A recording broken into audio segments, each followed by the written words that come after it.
Shalom Bapak Ibu Saudara terkasih di dalam Tuhan. Puji Tuhan, hari ini kita boleh bangun dengan keadaan baik. Apapun keadaan kita, apapun yang sedang kita hadapi, ketika kita bangun tidur, kita menghadapi lagi kenyataan yang ada. Tetapi satu hal yang saya mau ajak kita untuk tetap bisa bersyukur, karena saat ini kita masih diberi dan dipercayakan nafas oleh Tuhan. Dan itu adalah anugerah, itu adalah mujizat yang terbesar bagi setiap kita, setiap hari yang Tuhan kerjakan bagi kita. Itu sebabnya apapun keadaan kita dan bagaimanapun situasi hidup kita saat ini, Bapak Ibu Saudara, tidak ada satupun alasan untuk kita tidak bisa bersyukur. Sebab satu hari lagi Tuhan berikan anugerahnya bagi kita untuk kita bisa menikmati hari yang baru ini. Bukan karena ya kan tiap pagi bangun tidur ya biasalah kita bangun begitu. Oh, belum tentu Bapak Ibu Saudara. Ada banyak orang tidur dan tidak pernah bangun lagi. Dan kalau hari ini kita masih bisa bangun dalam keadaan sehat, dalam keadaan baik, atau mungkin ada Bapak Ibu Saudara yang bangun dengan kondisi ada di pembaringan karena mungkin sedang mengalami sakit, penyakit atau apapun itu.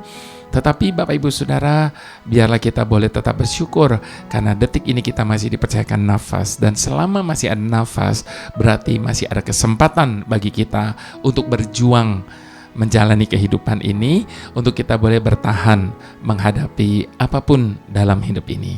Nah, itu sebabnya tema kali ini saya beri judul Selama Masih Bernafas. Nah, sebelumnya tentunya mari kita satukan hati, kita mau berdoa terlebih dahulu. Bapa, terima kasih kalau pagi ini kami boleh bangun dalam keadaan sehat, dalam keadaan baik, atau mungkin dalam keadaan kurang sehat, atau mungkin dalam keadaan sakit, atau mungkin dalam keadaan apapun itu. Tetapi tetap itu bukan alasan bagi kami untuk kami tidak bisa mensyukuri hari baru yang Kau anugerahi bagi kami. Untuk kami boleh nikmati, untuk kami boleh jalani, untuk kami boleh perjuangkan, untuk kami boleh hadapi, dan kami melewatinya. Bersama dengan Engkau Tuhan, kami percaya apapun yang ada di hadapan kami saat ini, kami cakap menanggungnya bersama-Mu Tuhan. Terima kasih Bapa, kami mengucap syukur untuk setiap nafas yang Engkau beri bagi kami, untuk setiap kesempatan yang masih Engkau percayakan bagi kami, untuk setiap waktu dan segala sesuatu yang ada di dalamnya. Kami akan berjuang, kami akan menjalaninya, kami akan menghadapinya dengan kekuatan yang daripada-Mu Tuhan. Terima kasih Bapa, ke dalam tangan-Mu kami serahkan waktu-waktu ini. Terpujilah nama-Mu Tuhan, haleluya, amin. Ada salah satu pujian di dalam album saya yang judulnya senada dengan tema kali ini, yaitu Bila Ku Masih Bernafas. Saya rindu untuk kita sama-sama menaikkan pujian ini, Bapak Ibu Saudara, selama atau bila ku masih bernafas. Banyak alasan bagimu untuk tak menyelamatkanku, namun Kau tetap mencariku. Mudah apabila Kau mau untuk meninggalkan diriku, namun Kau tetap besertaku. Bila ku masih bernafas kini, semua karena anugerah-Mu. Biar aku selalu hidup bagimu, untuk menyatakan terima kasihku. Bila ku masih bernafas kini, semua karena anugerah-Mu. Biar aku selalu hidup bagimu, untuk menyatakan terima kasihku. Ada banyak alasan kalau Tuhan tidak mau menyelamatkan kita, karena ketika itu kita dalam keadaan yang tidak baik, Bapak Ibu Saudara. Tapi sekalipun demikian, Dia tetap mencari kita. Kita buka 1 Petrus 2 ayat yang ke-18 sampai ayat yang ke-21. Kita akan baca judul dari perikop ini, penderitaan Kristus sebagai teladan. Hai kamu hamba-hamba, tunduklah dengan penuh ketakutan kepada Tuhanmu, bukan saja kepada yang baik dan peramah, tetapi juga kepada yang bengis. Sebab adalah kasih karunia jika seorang karena sadar akan kehendak Tuhan menanggung penderitaan yang tidak harus ia tanggung. Sebab dapatkah disebut pujian jika kamu menderita pukulan karena kamu berbuat dosa? Tetapi jika kamu berbuat baik dan karena itu kamu harus menderita, maka itu adalah kasih karunia pada Tuhan. Sebab untuk itulah kamu dipanggil, karena Kristus pun telah menderita untuk kamu dan telah meninggalkan teladan bagimu, supaya kamu mengikuti jejaknya.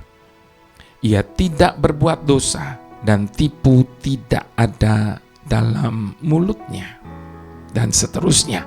Nah, Bapak Ibu Saudara, di dalam ayat yang ke-21 tadi dikatakan, sebab untuk itulah kamu dipanggil, karena Kristus pun telah menderita untuk kamu dan telah meninggalkan teladan bagimu, supaya kamu mengikuti jejaknya. Walt Whitman adalah salah satu penyair Amerika yang luar biasa. Namanya tercatat dalam sejarah sastra berkat sebuah karyanya yang berjudul Leaves of Grace. Di dalam karyanya itu, Walt Whitman menggambarkan kehidupan bangsanya, dan yang menjadikannya luar biasa, Walt Whitman bukan hanya membuat syair tentang sebuah khayalan belaka, namun ia memiliki pengalaman hidup yang mungkin telah dilupakan oleh banyak orang, yaitu ketika perang saudara yang terjadi di Amerika. Di dalam peperangan itu, Whitman menjadi salah seorang sukarelawan yang membantu sekitar 80.000 prajurit yang terluka.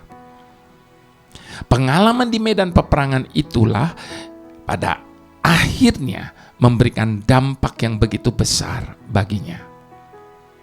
Rasa simpati dan empatinya tumbuh sedemikian rupa sehingga ia bisa turut merasakan kesakitan para prajurit itu.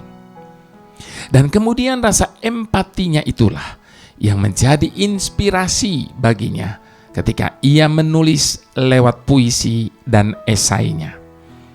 Whitman berkata, "Saya tidak pernah bertanya kepada setiap prajurit yang terluka bagaimana perasaannya, sebab saya sendiri telah ikut merasakan lukanya." Tuhan memanggil kita agar kita mengikuti jejaknya. Apa teladan yang telah Ia tunjukkan untuk kita ikuti? 1 Petrus 2 ayat 24 berkata bahwa Ia sendiri telah memikul dosa kita di dalam tubuhnya di kayu salib, supaya kita yang telah mati terhadap dosa hidup untuk kebenaran. Oleh bilur-bilurnya kita semua telah sembuh dan dipulihkan. Itu sebabnya Bapak Ibu Saudara, percayalah, Tuhan tidak pernah diam menyaksikan ketika kita sedang hidup dalam penderitaan. Sebab Dia adalah Tuhan yang ikut merasakan.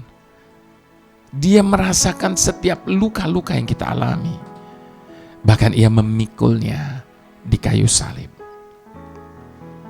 Nah, sekarang Bapak Ibu Saudara, seperti perumpamaan Yesus tentang orang Samaria yang murah hati itu, demikianlah hidup kita yang mau menggenapi panggilan Tuhan. Ketika kita menyaksikan orang-orang yang tengah tergeletak, menahan luka, apa yang akan kita lakukan? Apakah ada rasa simpati dan empati yang membuat kita mau melakukan sesuatu? Orang Samaria itu menempatkan dirinya di posisi orang yang sedang terluka, dan ia menolongnya. Lalu bagaimana dengan kita? Mungkinkah kita rasa simpati atau empati yang ada pada diri kita sudah menjadi begitu dinginnya, sehingga kita tidak mampu lagi menempatkan diri kita pada orang-orang yang terluka dan menderita? Tanpa memandang betapa kita bersalah di hadapannya, Tuhan selalu menunjukkan belas kasihan-Nya kepada kita dari waktu ke waktu.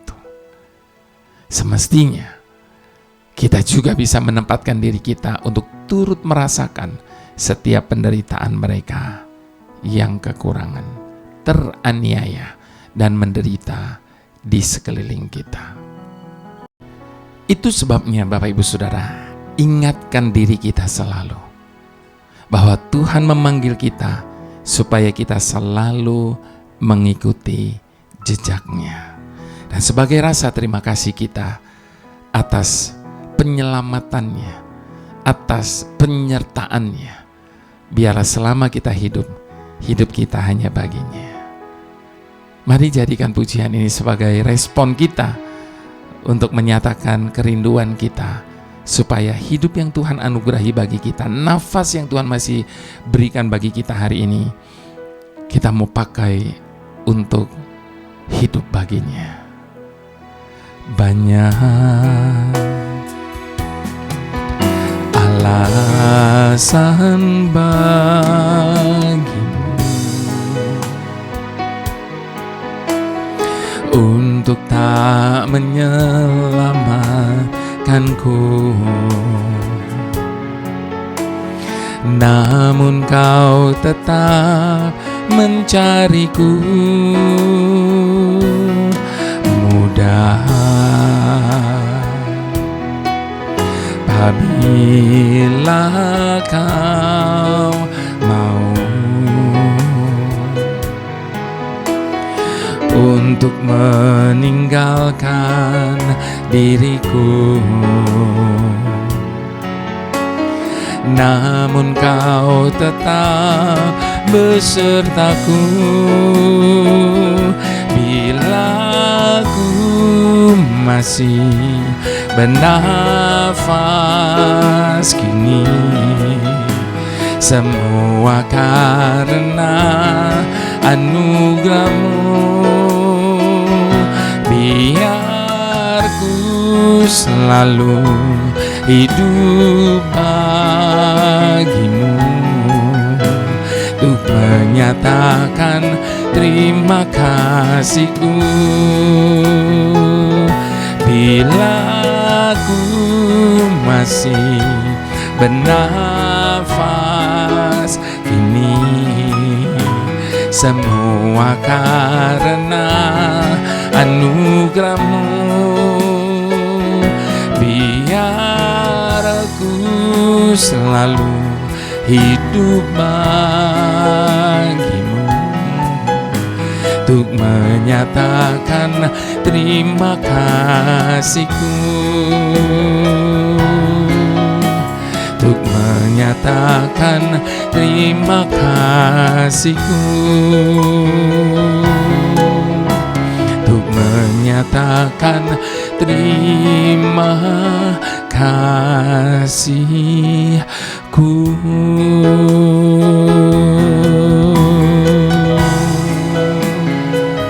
Terima kasih Tuhan, anugerah-Mu besar. Terima kasih Bapa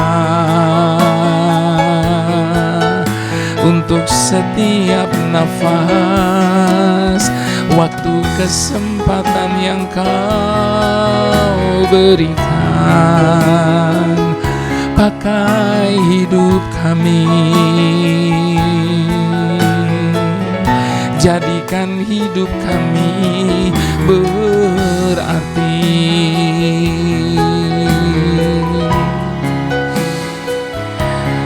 Jangan sia-siakan hidup yang Dia telah tebus ini. Jangan sia-siakan nafas yang Dia masih anugerahi bagi kita hari ini. Pakai setiap waktu, pakai setiap kesempatan, pakai setiap talenta yang Dia sudah berikan dalam hidup kita selama kita masih bernafas, untuk kita boleh menjadikan hidup kita berarti, supaya hidup kita boleh meninggalkan legacy. Kita bukan cuma hidup untuk menghidupi hari-hari yang ada, kita bukan cuma hidup untuk menghabiskan waktu yang masih ada, tetapi biarlah kita boleh mengisi hidup ini, memakai waktu yang Tuhan masih anugerahi bagi kita dengan maksimal, sehingga Tuhan boleh disenangkan oleh karena apa yang telah kita lakukan dalam hidup kita ini. Haleluya, haleluya. Bapa sumber segala anugerah, sungguh merupakan satu-satunya alasan mengapa kami ada hari ini. Sungguh merupakan satu-satunya alasan kalau kami masih hidup hari ini. Semua hanya karena-Mu Bapa. Semua hanya karena kemurahan-Mu. Semua hanya karena kasih setia-Mu. Dan semua hanya karena anugerah-Mu. Semua ini harus kami akui di hadapan-Mu saat ini juga, bahwa Engkau tahu betapa ringkihnya kekuatan kami.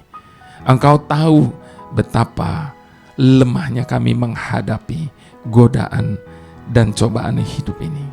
Namun demikian, Engkau memenuhi hidup kami dengan berbagai hal, di mana setiap kali kami menyadarinya, maka hati kami limpah dengan syukur kehadapan-Mu Bapa.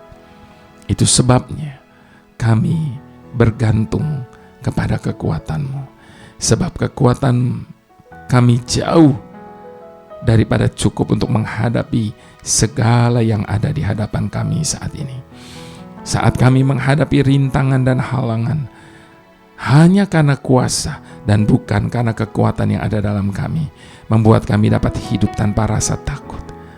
Sebab kemenangan yang Kau berikan telah menggantikan semua kegagalan kami di masa yang lalu. Untuk itu, bantu kami untuk menyadari akan semua hal ini, sehingga kami dapat selalu mengikuti jejak-Mu dan menjadikan hidup kami berarti. Haleluya. Mari semua yang setuju sama-sama kita katakan amin.